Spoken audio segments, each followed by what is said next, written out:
Mikee P, Mike Barbozzi in the Money Media Players podcast for another Assiniboia Downs show. And we're going for Tuesday, August the 12th.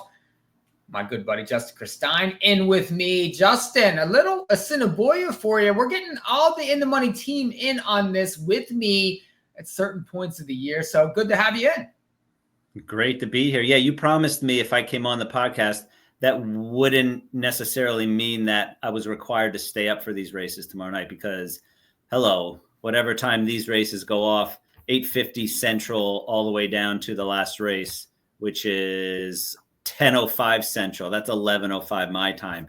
Listen, I can't promise that I'll stay up for them.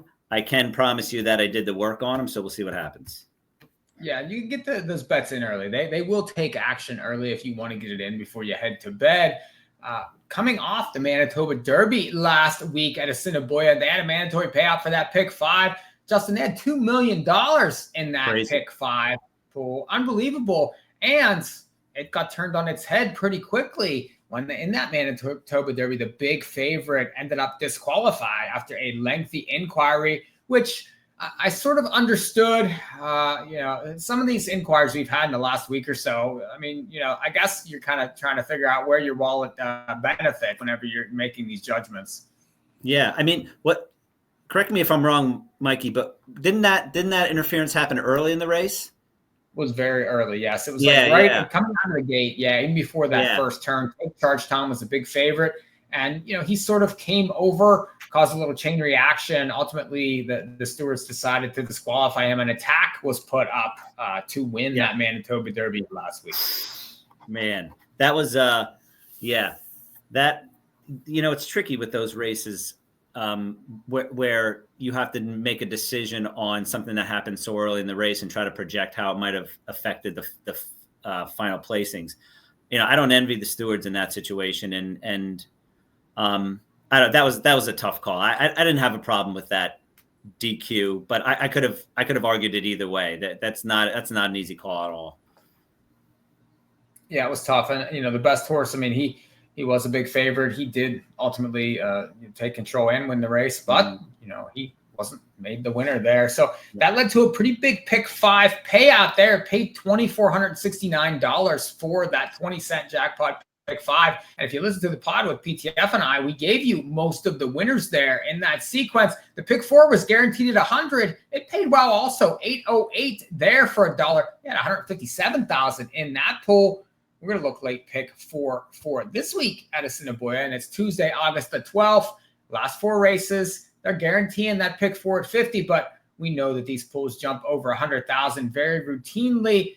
These races, Justin, a lot of lower level maiden type races can be a little chaotic. We're going to start in race number 4, maiden 7,500s, 5.5 here on the dirt. All the races at Assiniboia on the dirt. How you want to kick it off? I'm going to use 3 here. I guess we should start the conversation with the 3 Brainiac. Mike, I feel like this horse should have run better.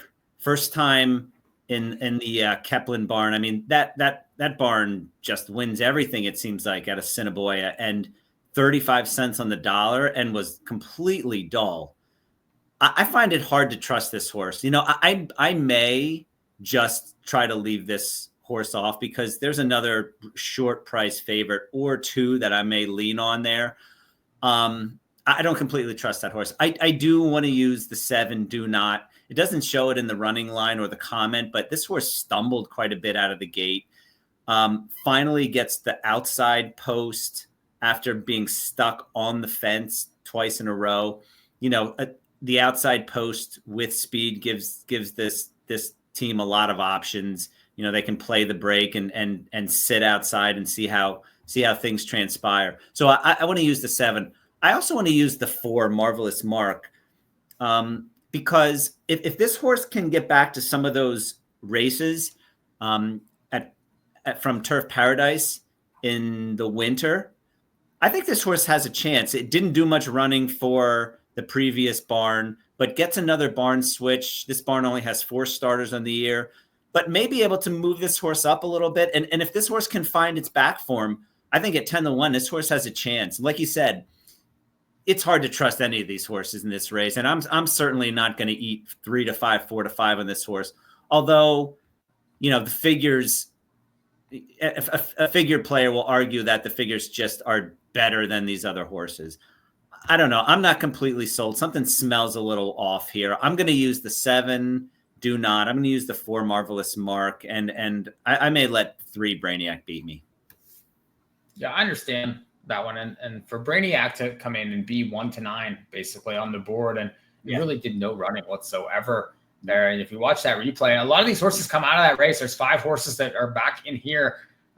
Really, I don't know how you use Brainiac in here. And I know he'll take money again. And maybe the barn, maybe this horse just needed to start over the racetrack. I get it. The problem is there's not a lot of other ways to go. The 2 Will to Par, I thought ran a much better race on July the 29th, especially coming off a couple-year layoff. This horse is 7 years old, has 4 lifetime starts. But if you look at those 2 coming out of that race, it seems that the 2 Will to Par certainly raced much better in there. Was dogged the whole way around the racetrack and ended up giving it up late, but still ended up beating Brainiac on the wire there. So I'll try Will to Par in here again. I'm not sure you're going to get any sort of price at all, but I do think that he will be in front early. And I guess Do Not has a chance also. He finished in front of Brainiac in that spot. It's Jerry Gourneau. This horse is 3rd time up here for that barn. And he was just okay last time. It was pretty even, was close around the turn, and then lost ground in the stretch. Again, a lot of these horses come out of that same race. He raced better than most in there. You mentioned the outside post. I do think he's worth the use. Brainiac might run us over here, but I agree. I'm going to just go 2-7 to kick off that pick 4 there on Tuesday night. Yeah, nice. And one more thing, the 7, aside from stumbling a little bit, is 2nd-time blinkers, and should sit a really, really good trip. And 3 to 1's no picnic, but I think he sits right off the 2 Will to Par, and probably is first over, and see if he can hold on in the stretch. Race 5, second leg of this $1 minimum pick 4. Another made 75 fillies now 6 furlongs. And I was looking at the 2 Cyberstorm. I thought that one raced pretty well last time. Lost to Cundy, who got over the hump, was 0 for 26 coming in, 1 for 27 coming out, got a perfect ride. 2-0 this one late. There's some maiden special weight droppers in this race, Justin, but if you look at that race, the figure came up very slow. A horse like the 9 Dreaming Out Loud, if you watch that replay, this horse went 20 feet right in the stretch. I mean, that really was not impressive whatsoever. And that horse is going to take money in there. So I do think that one, the 2 Cyberstorm, if gets that same kind of trip, it's a 4-year-old filly. I think that she's going to be tough to catch in here. I could see the 1 Baby Likes to Rock. Comes out of that maiden special there in July the 23rd. That one had trouble in the stretch. If you watch that one back, was coming up the inside and then got stopped cold and was 5 to 1 in that race. Well, the winner was 1 to 5 in there. So I do think this horse, first time out. Now you get Whitehall here, which is a major jockey switch. Get an inside post. 10 to 1 morning line will play very well in multis here. So a must use for me. And then I could see the 4 a little bit, maybe so. I mean, they tried the Manitoba Oaks with this horse coming out of those Lone Star races. This horse ran dead last and really was beaten the 45. I mean, really no chance whatsoever. Now back in for 7,500. They're right back in too. Back in a week for Jerry Gourneau. I could see this horse bouncing back for sure. So for me, a little spready, maybe 2-1-4. Yeah, I'm almost completely simpatico with you here. The two Cyberstorm, I think is going to be a hard press A for me. This horse was under pressure on the inside of a 3-horse duel and put away the other 2 speeds and just barely got nipped at the wire. She should be clear here, and that should make her trip a lot easier. And I think she's going to be really tough. I agree with you 100% on the 1. Will play like that in multis, probably won't play like that, on the race. 10 to 1, I'd probably think maybe 5 or 6 to 1. But in addition to having some trouble in the stretch, she got nailed. She got slammed out of the gate. And for a first-time starter, that can be a real problem. And, she wasn't discouraged. She ran on and finished pretty well despite being stopped in the stretch. So, these second-time starters, you always got to give them a second look because they can improve dramatically from start 1 to start 2. And like you said, big rider upgrade. I'm going to be a hard A on the 2. I'll use the 1 as a B. And then for all the reasons that you mentioned. I'm a little skeptical of the 9 going so far right in the stretch, but that was her first start too, and I think she can improve and has the nice outside post. So I'll go the 2 Cyberstorm as my A, and then the 1 Baby Likes to Rock, and the 9 Dreaming Out Loud as B's. Race 6 open claimers now, 6 furlongs here.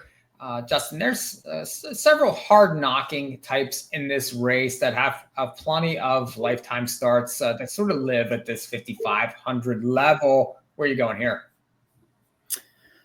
Yeah. Again, the 2 Best of Greeley, 9-5, probably has figures that should win this race. But what happened to this horse's speed in the last? So I know the race 2 back, that was a fast pace. But this last race, they went 20-24, and he was he's nowhere to be found. He's 10 years old. So is he getting a little long in the tooth? Maybe. I think the 7 gets a really good trip here, sitting right off the 5. First off the claim for the new barn, has been trading barns back and forth here, probably sits the best trip. So I need to use the 7. I thought the 3 was the most interesting horse in this race. I don't know much about this jockey, but obviously, can ride a little bit. 2 wins out of 3 starters.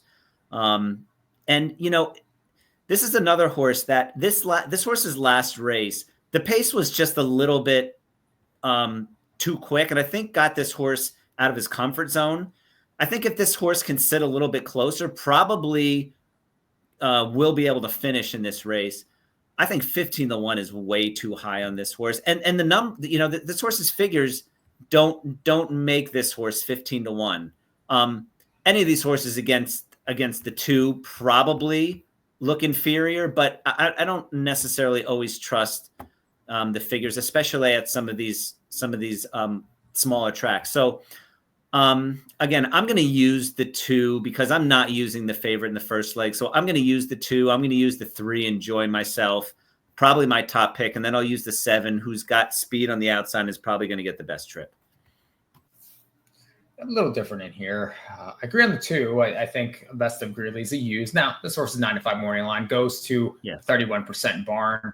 The second up there for that barn. And you like you mentioned, came from off of it last time, was favored in there, but, ended up losing to the repeater in that spot. And a lot of these horses take turns beating each other, and they go up and down that class level here at Assiniboia. And a lot of these horses, they're here. So they're going to find a place and find their level. And some years they might be at 55. Some years they might be up versus condition allowance horses in for 12-5 or 25. It's back and forth with these because they all sort of live here and go in and out of form. So I do think that one needs to be used in this race. It's 10, but has 9 starts on the year and has been in the money 8 of them. So certainly in form in that 10-year-old season. I think the 1 Gallon Oak is a use. You didn't mention that one here. And the Giddens barn had this horse back, several starts ago and did very well. I do think that this horse is another one that's in and out of form, goes in and out of a lot of different barns, has been claimed 6 straight races. So this horse only has 6 lifetime wins, was always around it, typically comes from off the pace. And in this race, I do think it could heat up a little bit because a lot of these horses, I think most of their chance is getting forward early. Horses like the 4, the 5 that are a little bit cheap could heat this race up. The 7 definitely wants to go in the race. So those are all speed horses that I could see the 1 and 2 sort of tracking down late. The one price I thought might have a chance would be the 6, Please the Court, 10-1 morning line here, and showed up last time coming out of races at Sunland, at Sunray Park, and showed up for the Kepler barn, who's obviously very sharp and really just didn't get away very well. That was a tough race. Took money in there, though, was sub 10-1. Now you go to the Wendy Anderson barn, you get a new jockey. I do think this horse has back lines and figures that fit in this race. And again, you get that 10-1 morning line benefit. If you look back at some of the Sunland races, this horse was finishing very well going this distance. So another one that's just interesting to me, just sort of a stranger, a new face that maybe at a price might be able to crack this exactly. But this is a really, really tough race. I was going to use the 1, the 2, and the 6. I'm going to single in the last. So this race, I do think you could get a little spready. Yeah. And maybe I'm underrating Best of Greeley just a little bit. This horse did was the only horse to make up any ground in that last race. That, the first place finisher went wire to wire. Market King was second all around there. Imperial Hornet, who was fourth, was third all the way around there. This is the only horse to make up any ground in that race. So, he's probably the most likely winner. Whether you want to swallow 8-5, 9-5 on him, that's a personal preference thing. Go last race 7 here. Mount of 16th now, 5,500 claimers again. Justin, how are we going to get paid? Oh, I wonder if we're on the same horse here, Mike. Isn't the 3 I Will Stand Loose here? Has run well fresh. Last 2 times this horse has come off a layoff, has gone wire to wire. Once at a mile and a 16th, once at 6.5. Comes in fresh to this race. Seems like the controlling speed here. I would have a hard time getting past the 3 I Will Stand. I thought the other interesting horse, and I would probably use this horse as the only other horse, and probably just the C with 1 ticket with all my A's, is the 1 Captive Kitten. And I know you can ask yourself, that race came out of nowhere, especially as a 10-year-old, having had 5 starts going into that race. But this Patterson gets this horse to settle. And I think this horse's form is a little dirtied up. The last 3 prior to that has not gotten much pace. Those have been very slow paces to close into. And I know I'm telling everybody that the 3 is probably going to be loose here. And I do feel that. But if the 3 doesn't win, it means somebody pressed this horse and they went faster than they needed to. And I want the 1 again, coming back in 6 days. I think it's a great sign. And I don't mind that at all with a horse that's sharp. And so I would have a saver on the 1 Captive Kitten at 30-1. That's a wild line, isn't it? Wild move there. You don't often see horses that are last, and then first in a quarter of a mile, making up lengths. I mean, that's a rare line, a very rare move, especially for a horse that's 15-1 morning line that prior was 15-1 in that race. And the prior races was 46, 62, 53, 52-1. I mean, this horse never takes a lick of money. Nope. All of a sudden it's 15-1 and makes that kind of move. It makes me wonder if the rest of them fell down. I mean, but this horse has some back lines and some back wins, has 6 wins over the racetrack. So is capable. It's one of those horses that woke up last time. And of course, like you said, back in a week. So they must really think that, that this one is in form. Here's the problem with the 3 in the race. And I'm sure you'll agree with me here, but she's, he's all or nothing. I mean, really, the races that he's good, he typically wins and he wires. The races he doesn't, he's beaten a long way. So you're going to know pretty quickly if the horse is in the fight and going, he's probably going to find a way to get there. But whenever this horse stops, he typically really stops. And if you look at some of those races, he's beaten a long way, even though they got the front. So I don't know. The barn, I do think is hot. I'm more interested in the 6 Fast Traffic. I think it's going to get the right trip there. Should be directly outside the 3 here early. And I think if the 3 decides that it's not his day and he's going to stop, that the 6 gets the jump. I do agree with you that the 1 is interesting, but that 30-1 morning line there is no chance that is actually happening in here. Yeah, I do think that horse will take money and probably will be sub 10-1 in this race, and will be used. But I do think is like you said, you might want to throw that horse on tickets just in case maybe that they found something. Maybe they found something that was ailing this horse, and all of a sudden now you see a big move like that, you need to pay attention. So I do think that you did find the interesting one in there. But Fast Traffic for me, you get a little bit of a stretch out. It's another Jerry Gourneau, comes off a win. This horse is back in within a couple weeks also. And again, I just think he gets the right trip in this race just off that speed. We'll see if the 3's any good or not. But if he's not, they're going to have to catch Fast Traffic, I think, in this stretch. Well, you got $1 minimum pick 4, Justin. Those big fat pulls every Tuesday at Assiniboia Downs. And, coming off that Assiniboia Derby week, that Manitoba Derby, hopefully people are just going to have that fresh, Assiniboia in their mind for Tuesday nights, and we get another big pull. Yeah, I'd encourage people to jump in. That $1 minimum is So great. And with a sequence of races that, you can play a smallish ticket because the field sizes aren't huge, and the dollar minimum makes the payouts just a lot of times more higher than it seems like they should pay. And so, with small-ish field, some vulnerable favorites, a $1 minimum, all of that is a recipe for jumping into this pool and taking a swing for sure. Well, Justin, appreciate having you as always. Definitely, I know you're going to be starting back to school soon, but I'll have to get you on one of these plus shows on the weekends here. I know you've jumped in on some circle stuff, so I'm sure lots of ITM work in your future. And who knows, maybe before the end of the meet, we'll get you a little more Assiniboia. We still got a couple weeks left, so can't wait to talk to you again. Thanks, Mike. It was great. Well, this has been a production of In the Money Media. Catch up everything going on this week. Saratoga, we got Baby Talks back. There's the King's Plate at Woodbine this week. So much going on. Get on the network, get on the YouTube channel. We'll see y'all next time.